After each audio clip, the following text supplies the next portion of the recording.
Guten Tag, liebe Freunde. Noch einmal, ich heiße Sie alle herzlich willkommen zu dem Sprachprogramm. I welcome all of you to our language program. Today, we are coming back to our dative and accusative. Verbs with dative, verbs with accusative, verbs with dative and accusative. So maybe in your beginning stages in A1 or A2, you have come across verbs like fragen. Fragen means to ask.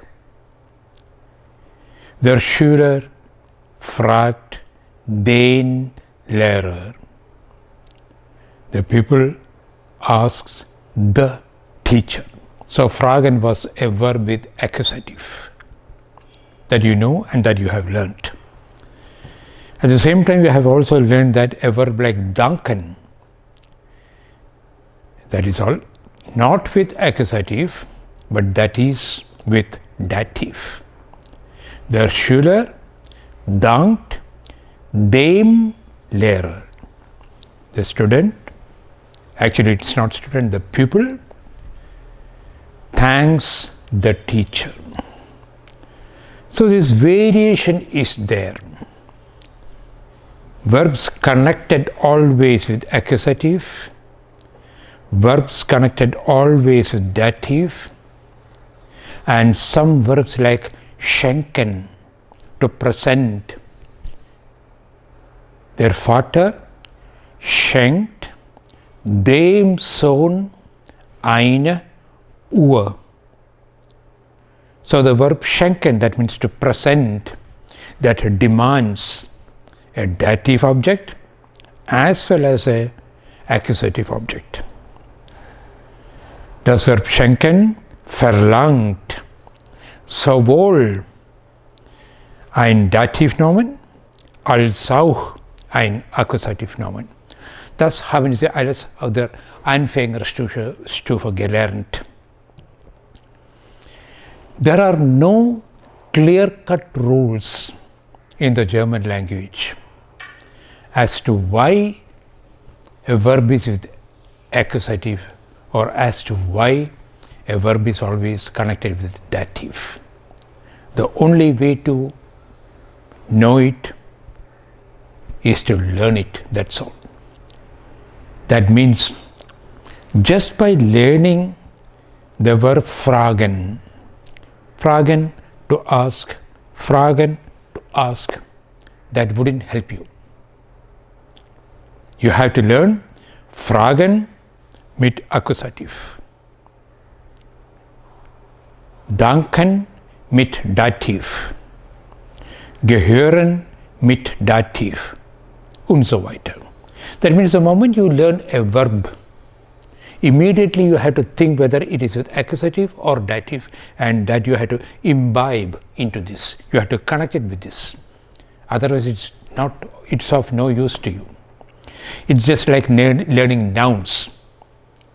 If you learn the verb tisch, tisch, table, tisch, table, okay, that wouldn't help you.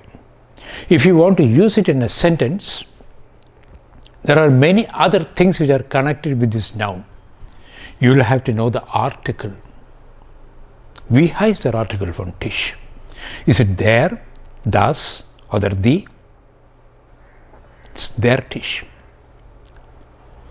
That also wouldn't help you much further. For example, if you have to say the tables, then you have to know the plural form. Tisch, Tische. So there are restricted or prescribed forms where you have to learn the noun and the verb.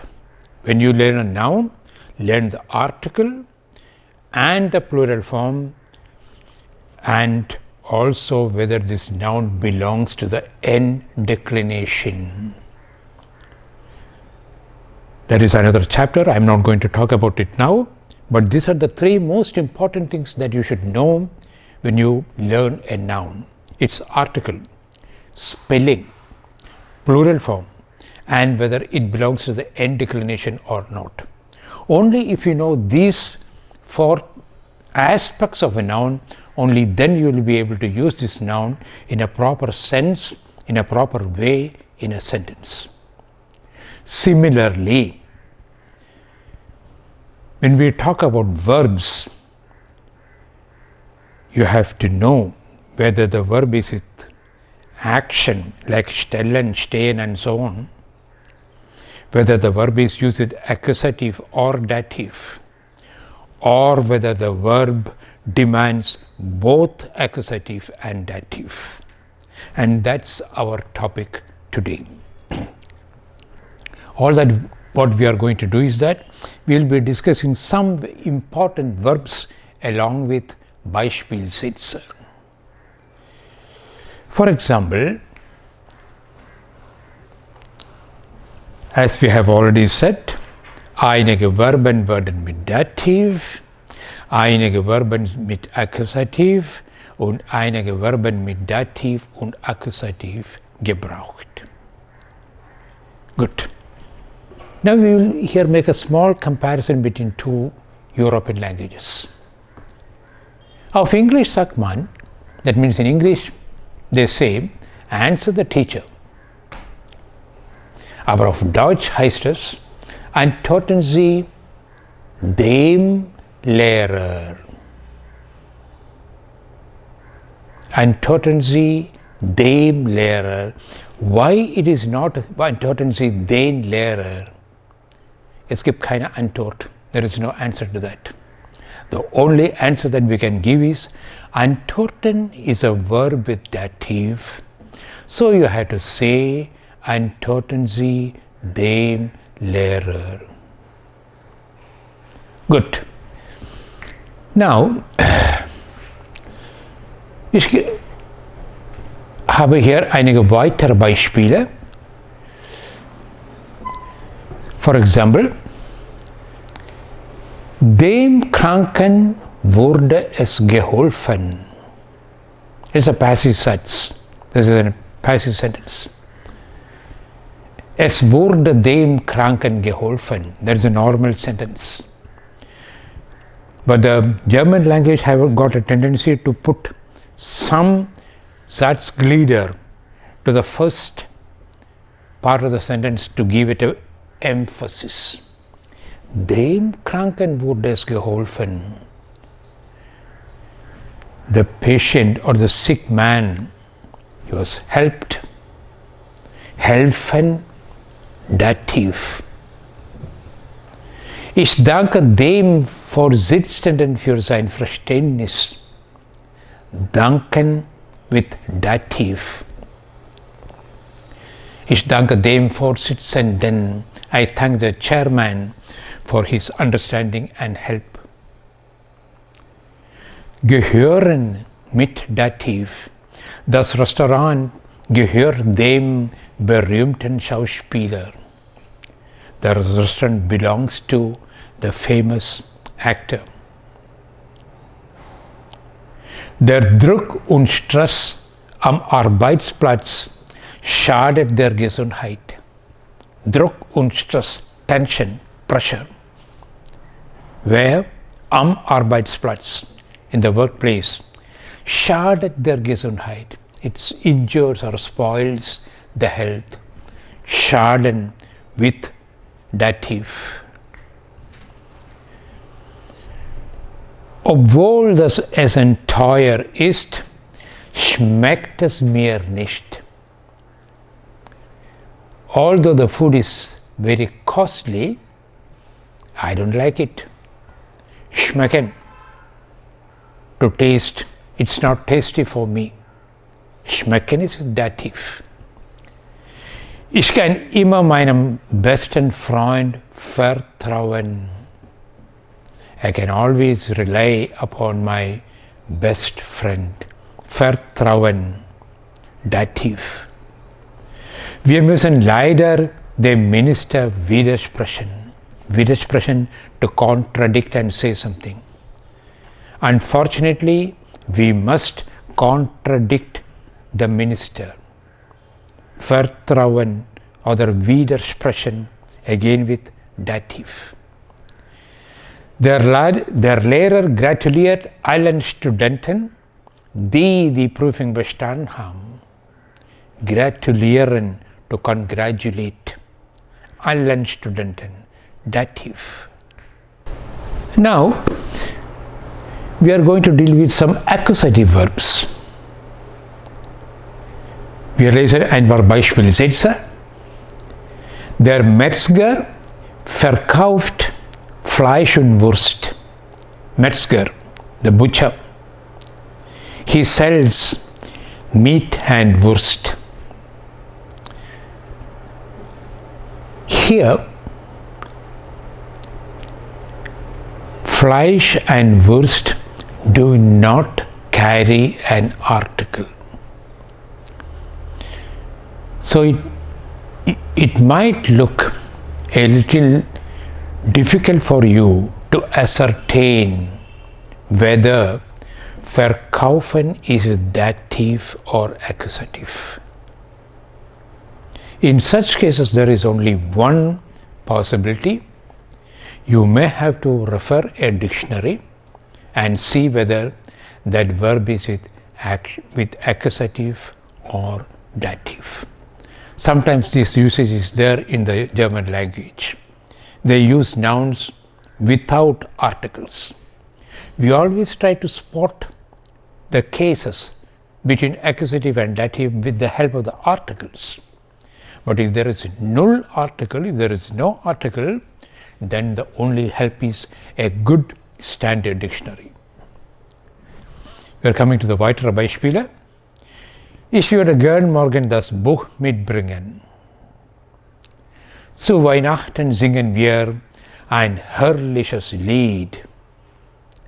Du solltest das Rauchen abgewöhnen.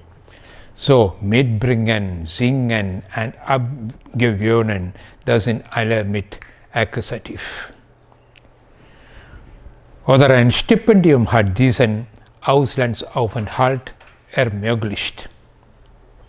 I could stay in a foreign country only with the help of a stipend. Ich würde dieses neueste Modell empfehlen. I would recommend this latest Modell. In Deutschland muss man die Hundesteuer zahlen. In Germany, you'll have to pay taxes even for the dogs, pet dogs. Ich habe den Eindruck, dass es sehr übertrieben ist. I have the impression that it is being exaggerated a lot. Die Regierung sichert die Finanzierung. Sichern, to make sure, ascertain. So the government ascertains or makes sure about the financial fund. Häufig verschwenden wir viele Naturressourcen. Verschwenden, to mismanage, to waste. Wir haben letztes Jahr ein umweltfreundliches Motorrad entwickelt. To develop. Last year we have developed a very, very eco-friendly motorcycle. Am Nachmittag erledigen wir Büroarbeiten und organisatorische Sachen. Erledigen, to manage, to do, to complete. So all these verbs are with accusative. Now we come to a few verbs which are used with accusative and dative. Die Großmutter liest eine Geschichte. The grandma is reading a story. Okay, the sentence is okay. But then you will have always the tendency to ask, is she reading for herself or for somebody else? Then the relevance of a dative noun comes. Then we know, die Großmutter liest den kleinen Kindern eine Geschichte vor. The grandma reads out to the small children a beautiful story. So lesen and vorlesen are two different verbs. If I am reading a newspaper for myself, it is just lesen. If I am reading it aloud for somebody else, it is then vorlesen.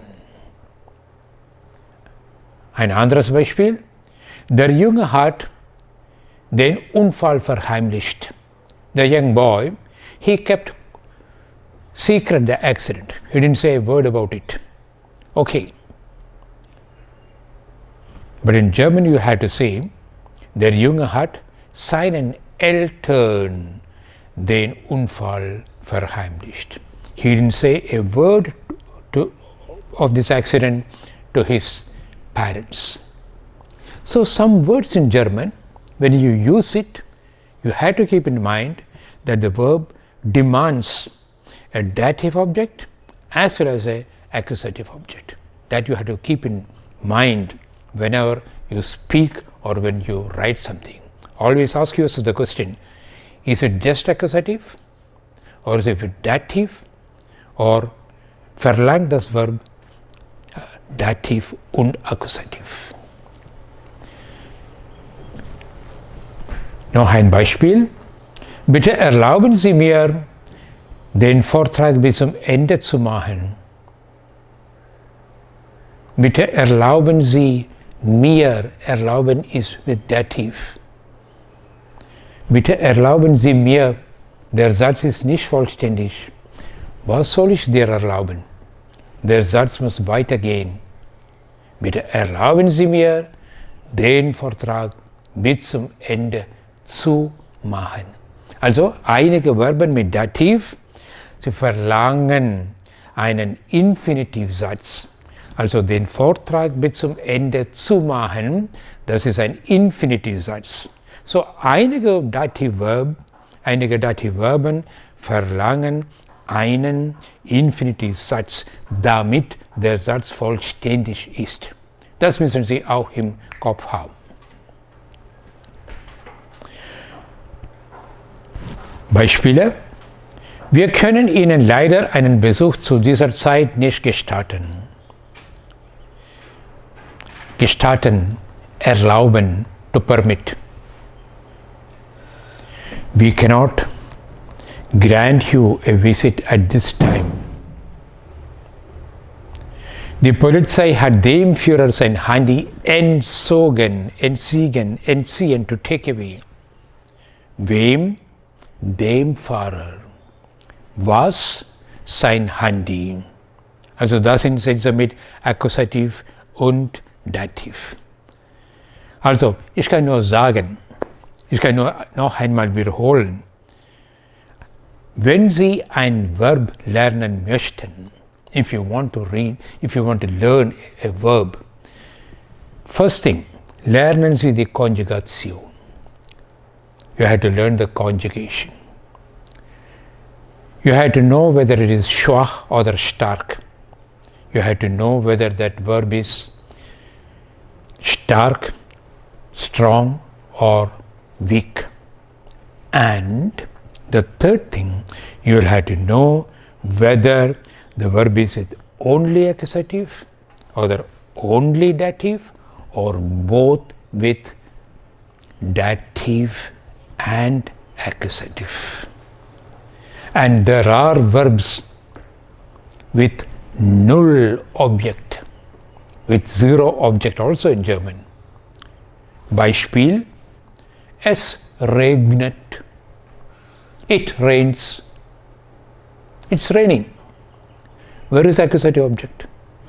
No. Where is the dative object? No.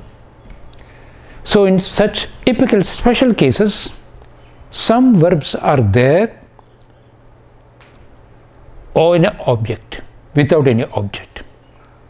That also you have to take into consideration. So zusammenfassend möchte ich sagen, es gibt Verben, die null Objekt haben oder nur ein Objekt haben oder zwei Objekte haben. So that is a characteristic of the verbs in general, not only in German language. So as I told you, please learn all these aspects of a verb if you want to use it efficiently in your Schreiben oder Sprechen. So, herzlichen Dank für die Aufmerksamkeit und wir machen etwas anderes das nächste Mal. Tschüss und auf Wiedersehen.